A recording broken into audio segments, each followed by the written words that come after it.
sehingga nanti apa sehingga kita bisa pahami sehingga akan menambah iman kita kepada Allah Subhanahu wa taala.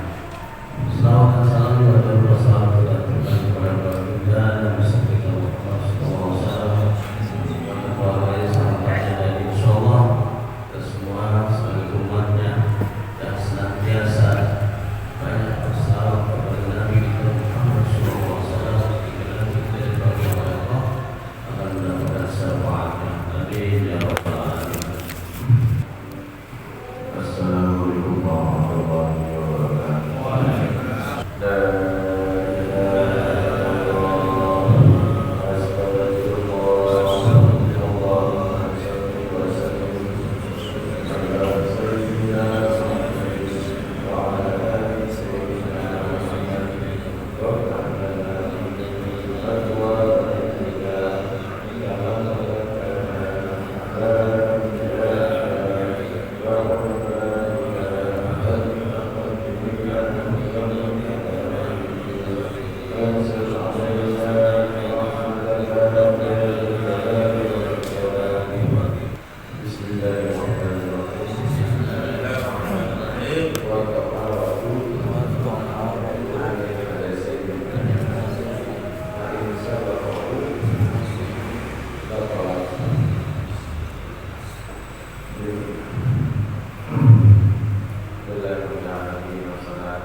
Dan suci dari dua hadas.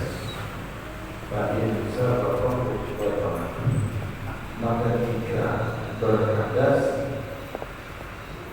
belum selesai sholatnya batal sholatnya. Artinya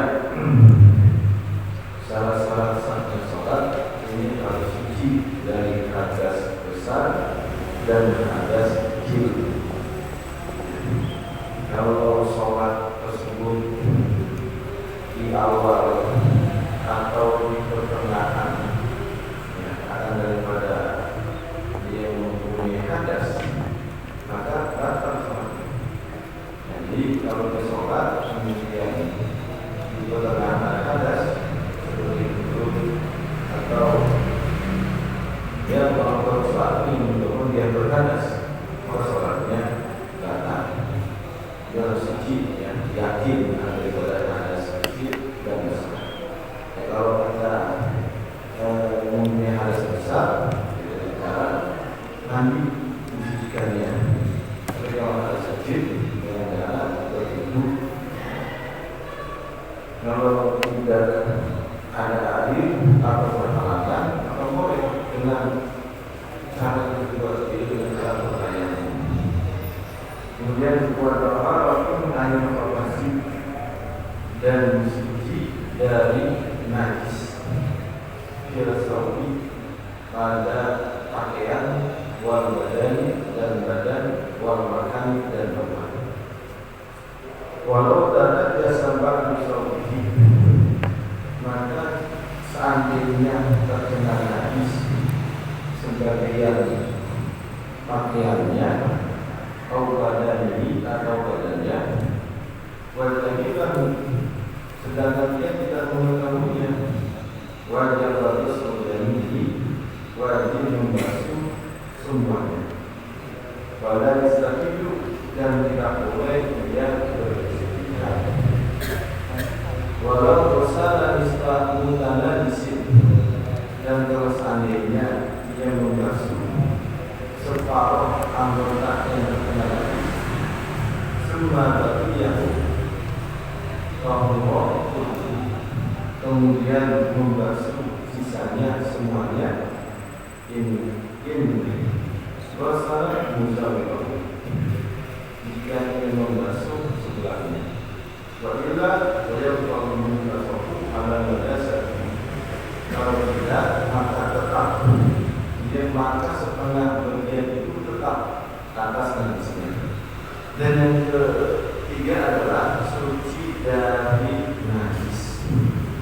Jadi kan hadas, sekarang najis. ini najis biasanya berada di pakaian, di badan, dan di tempat sholat. Kalau seandainya di badan kita ada najis, ya, maka tidak sah daripada sholatnya. Atau di pakaian kita ada najis, maka tidak sah juga daripada sholatnya. Bagaimana kalau seandainya ketika selesai sholat ada najis di pakaian kita? Kalau kita meyakini bahwa najis tersebut ya berada di pakaian kita ini setelah selesai sholat, ya kita tahu pas di rumah, pas buka pakaian kan dia ada najis, gitu ya. Tapi kalau kita meyakini najis itu terkena setelah kita sholat, maka sholat kita sah. Tapi kalau kita meyakini, wah ini kayaknya ada sebelum saya sholat kayaknya kemungkinan yakin tuh sebelum sholat ada najis, maka sholatnya tidak sah. Ya. Jadi bagaimana sikap kita? Ya, tinggal kembali kepada keyakinan kita. Kita yakinnya najis tersebut di pakaian kita ini setelah sholat atau sebelum sholat. Nah, jadi kalau kita yakin, ini mah ketika saya setelah sholat ini mah pas mau pulang ke rumah sudah najis, nah maka sholatnya sah. Ya, dari kembali kepada keyakinan. Berbeda kalau kita diberitahu sama orang, Pak, tadi sebelum sholat ada najis, saya pakai panggil untuk nyamuk. Nah, ternyata udah fungsi keluar, udah. Nah, kalau begitu, yang memberi obat ini orang yang benar, orang yang soleh, tidak pernah berbohong. Ya, artinya bukan orang fasik. Ya, berarti diterima daripada obat tersebut. Ya, tapi kalau yang ngasih tahu ini orang suka berbohong, suka maksiat, orang fasik, tidak bisa diterima. Ya, takutnya dari dia berbohong. Ya, maka kembali kepada keyakinan kita. Ya. Kemudian kalau kita sholat di samping ada najis, ya, di samping ada sholat ini najis, mau sholat tidak ada. Kita sholat yang tidak ada najisnya, ya, maka itu hukumnya makruh sebenarnya. Seharusnya dihilangkan dulu daripada ada najis. Tapi kalau kita sholat seperti itu ya tetap sah. Ya.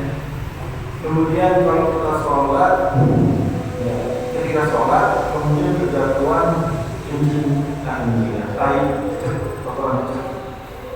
Kemudian harus tahu nanti itu pokoknya ada di kantong langsung dicopotin, ya, tanpa udah lagi langsung dilepas pakaiannya segera, maka sholatnya boleh diusin.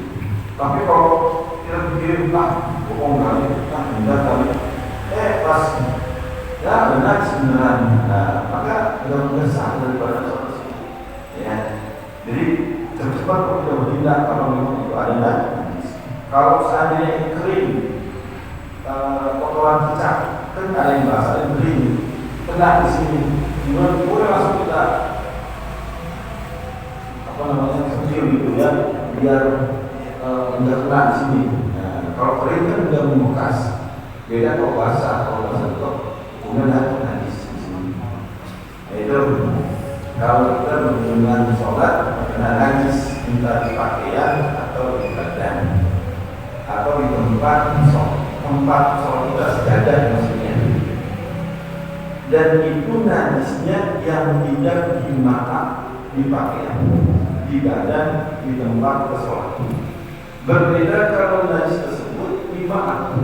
Jadi ada yang najis dimakan di air, ada yang najis tidak dimakan di air. Ada yang najis dimaaf di badan pakaian, ada yang tidak dimaaf di pakaian di badan. Kalau najis tersebut dimaaf di pakaian, contohnya seperti apa? Contohnya seperti darah. Nah, darah kita ini sedikit atau banyak, dan keluarnya bukan karena benda kita, keluar sendiri seperti bisul, pecah atau pemisahan wadah. Mumpun banyak nih, maka boleh kita terusin daripada sholat tersebut karena itu najisnya dimaaf, asalkan tadi najisnya tidak berpindah ke tempat lain. Ya. Berbeda kalau najisnya tidak dimaaf, seperti bangkai, kotoran, ya kencing, ya kemudian dan sebagainya itu. Artinya dimaaf ketika berada di pakaian. Ya, berarti kalau kita tahu tersebut, ya maka harus dihilangkan tidak boleh. Ya. Dan tetapi kalau darah kita sedikit atau banyak yang keluar, maka itu dimaaf. Berbeda kalau darah orang lain, namanya darah ajnabi. Ya, ini darah orang lain. Kalau itu darah orang lain mengenai kita, maka yang dimaaf adalah darahnya sedikit. Ukuran sedikit berapa? Yaitu ulama memberikan penjelasan bahwa seukuran pembinaan uang logam. Ya, kita di sini uang logamnya kecil. Dulu ada uang rupiah cepet yang gambar koek, itu lumayan agak besar, itu dianggap sedikit segitu. Lebih daripada itu dianggap banyak. Maka kalau banyak, udah dimaaf. Kita kena darah orang ini, bukan darah kita, banyak. Kalau polisi darah semua, maka najis semua. Tapi kalau sedikit, setetes, dua tetes misalnya, itu dimaaf. Ya. Nah, kalau darah memang menjadi maaf jika berada di air, meskipun sedikit. Ya, begitu juga kalau yang dimaaf di air itu biasanya bangkai yang hewan apabila dibelek badannya tidak mengalirkan darah, seperti semut, laron, dan sebagainya. Jadi ya asal sesuai dengan syarat dalam Al-Quran harus dijelaskan najisnya yang maaf dan najisnya tidak benar. Ini berhubungan dengan secara sholat, ya kita harus suci daripada najis yang tidak bermaaf di pakaian, di badan, dan di tempat tersebut. Kalau seandainya mengenai najis sebagian pakaian atau badan kita nggak tahu sudah mana nih najis kenanya. Nah, kalau tahu sih enak nih, misalnya sudah sendiri najis, maka cukup aja cuci bersih. Ya, cuci, kita anggap sudah hilang sifat najisnya. Nah, maka boleh digunakan untuk sholat kaki, tidak perlu semua dicuci lagi. Ya. Tapi kalau kita nggak tahu letaknya di mana, benar-benar tahu di mana nih najisnya, maka wajib semuanya dicuci. Tidak boleh istirahat, tidak boleh. Mungkin di kanan kali, sama mungkin bagian bawah kali, itu tidak boleh. Harus semua dicuci. Ya. Jadi sebabnya karena kita tidak tahu letak najis tersebut berada di mana. Kemudian juga kalau seandainya kita membasuh separuh anggota yang terkena najis, kemudian membasuh sisanya, ya suci semuanya, kita membasuh semuanya. Ya, artinya kalau yang terkena itu kita tahu, misalnya di bagian tangan kiri kena najis, ya maka cukup tangan yang bagian kiri kita cuci, nggak perlu bagian yang lain, maka itu dianggap semuanya itu cuci. Ya. Jadi kalau seandainya tidak, artinya kalau tidak daripada tersebut, ya maka setengah bagian itu tetap menjadi najis. Jadi, kalau kita memberi ini ada separuh nih daripada najis bagian yang kiri, kemudian kita berbasuhkan hanya sebagian kiri saja, yang bagian ini belum. Padahal kita meyakini najis itu berada di lengan kiri, cuma letaknya nggak tahu sebelah mana. Sebelah doang dibersihin, yang bagian ini nggak dibersihin. Nah, maka dianggap masih najis. Gitu. Maka harus semuanya tuh dibasuh dengan air.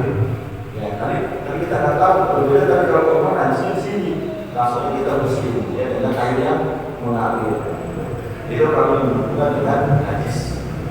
Kemudian wala tasihu sholat manulaki ba'du badani dan tidak sah sholat orang yang terkena sebagian badannya ausaubihi atau pakaiannya najasatan akan najis wa illa yataharrak bi harakatihi meskipun tidak bergerak dengan gerakannya ya.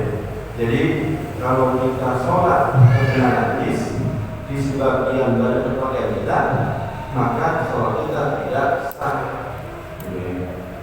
Meskipun dari itu najis tersebut kalau kita bergerak ya tidak bergerak jadi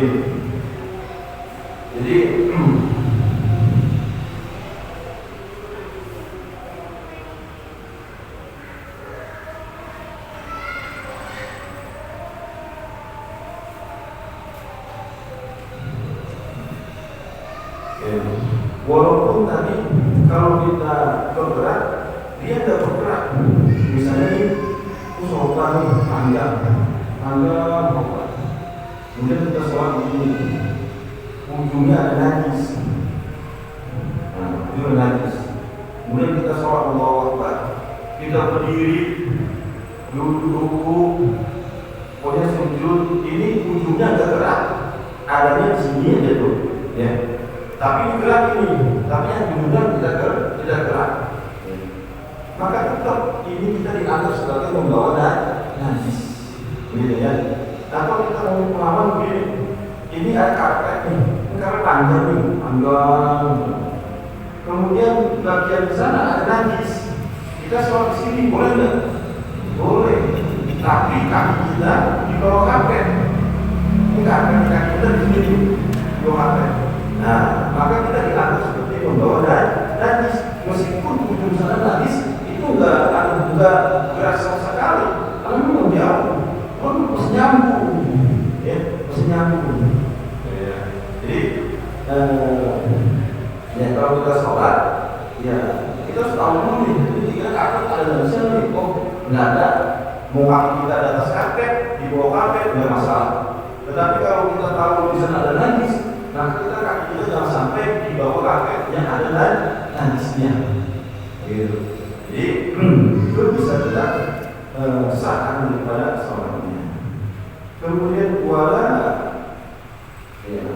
wasolatu qawmiti, itu ada kalimat wala solatu qawmiti qawmiti habdi ala najasatin, dan tidak sah sholat pemegang ujung tali di atas ada najisnya. Waktu yang ditahar di harakati meskipun tidak bergerak dengan gerakannya. Ini kita kalau orang yang menunjukkan naik kendaraan kuda, ojek, dan onta, maka ketika mereka sedang sholat itu kalau ada yang diikat. Nah, ini sholat takut kendaraannya campur apa binatangnya. Nah itu dia kita itu kambing atau onta atau kuda juga dipegangin talinya. Biar apa? Biar kendaraannya dia campur. Nah maka kalau itu hukumnya tetap najis. Kita tetap membawa najis. Karena kita pegang daripada itu tali yang berhubungan dengan hewan yang di situ adalah najisnya. Ya. Kemudian wala yakunu muhadatsun najasati, dan tidak bermasalah ya, bila dia menghadap najis. Jadi minul isobatin tanpa menyentuhnya di rukuin atau ini di dalam ruku atau selain ruku. Artinya kalau kita bertepatan sholat ini, ternyata kalau kita ada najis, itu apa lanjutin, asalkan jangan sampai kena karena daripada pakaian badan kita, ya, di dalam najis. Cuman hukumnya makruh dari itu kalau kita sholat bertepatan dengan najis. Ini karena kita sholat ini tengah-tengah itu ada tai cicak. Ya, kita dalam sholat dulu. Yang penting kita sholat di sini, ya kita cicak di sini kita sholat. Yang penting kita tidak kena najis. Ya, boleh terus sholat. Ya, kalau kita bisa minggir lebih atur. Tapi kalau kita tidak bisa minggir, udah sebenarnya yang penting ketika kita sujud dan kain ini tidak terkena najis di tempat tersebut. Ya, kalau terkena najis dibatal sholatnya.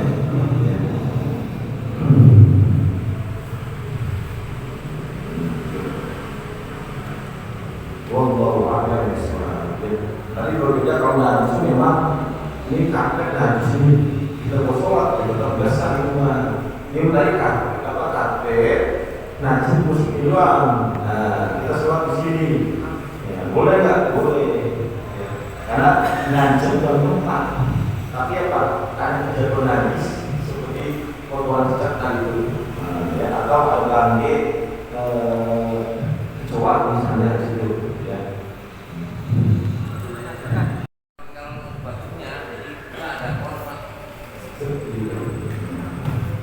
Jadi kalau kita meyakini, kan ada orang meskipun punya perasaan keluar, kemudian dia gagalin karena takutnya akan keluar najis tersebut. Ketika dia periksa, oh dia keluar basah, kata kemudian ada juga orang yang ketika merasa keluar, pas dia batal sholatnya, diperiksa, dan kok berbasah, tidak sama sekali, berarti tidak najis. Kalau dia meyakini itu memang ini hanya sekedar pasang doang dengan keluar, maka boleh. Tapi kalau belum menjadi keyakinan dia, termasuk keluar ini mas saya ketika dia batuk, ketika saya batuk, misalnya gitu, nah, maka tak apa. Tapi keluaran yakin tetap kan misalnya. Kalau mau kita yakin bahwa keluaran kuat, ya apa yang kuncinya itu.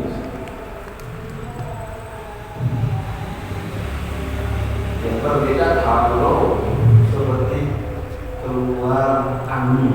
Nah ini keluar angin, karena angin itu ya kadang-kala setan iseng membuat kita was-was. Kalau setan iseng itu biasanya kita punya bubur nyanyi dia, jadi seakan-akan kayak keluar angin. Gitu. Ya. Nah kalau begitu tetapi kalau tidak kedengaran suaranya, tidak kecium baunya, maka itu bukan hidup. Itu namanya pengalaman setan. Maka udah hilangkan, yakin bahwa itu benar. Tapi kalau kita ya mendengar suara dulu, misalnya boleh yakin bahwa itu namanya. Tapi kita nggak ada suara tapi tahu ini baru yakin itu namanya tentu. Maka apa? Tapi kalau udah masih, ya kita dulu begini kadang-kadang nih, ya kan? Kadang tuh kayak keluar gitu, itu setan ini setan. Dan kita menyebut was-was. Kayak kita berasa dari itu kayak angin, kayak gimana ya? Cuman kayak sampai keluar tapi berasa itu. Kalau belum keluar kita terbakar. Kalau kita merasa kayak keluar, tapi belum keluar, tidak bakalan. Nah, itu kalau sudah keluar, itu kita mau naik semua. Kita